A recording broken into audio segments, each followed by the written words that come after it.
Listen, it's very important that we remember that God redeemed the Israelites, not to just give them the promised land, but to make them worshipers of God.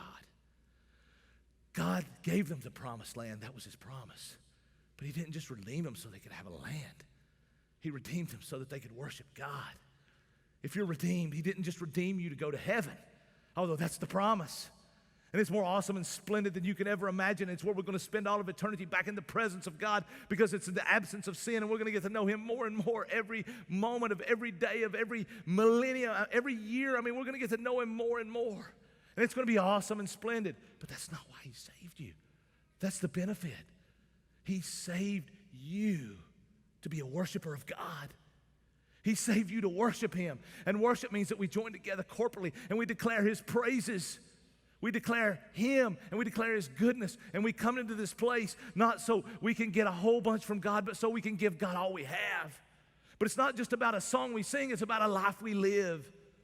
If the song we sing is real, it results in a life that's lived real.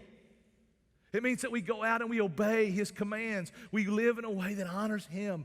We live in a way that says, you're Lord and I'm your servant. You're Lord and I'm your servant, and you said to do this, and I'm going to do it. And I'm going to honor you. And that's this whole story. Moses is learning that his salvation didn't terminate on him. It didn't end on me. It began. That's the finish line. The day you come across the line of faith is the day, the green flag. It's not the checkered flag. It's not the last pitch. It's the opening pitch. It's the day that you say, wow, I'm now sent on mission with God, for God.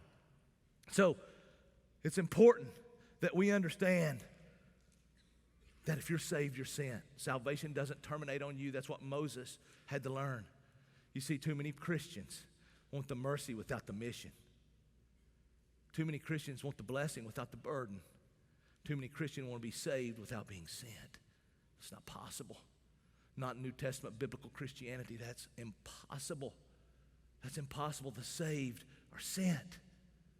You see, this whole story is a picture of Jesus. This whole story is a picture of the gospel. It's the gospel because it's good news and it's bad news.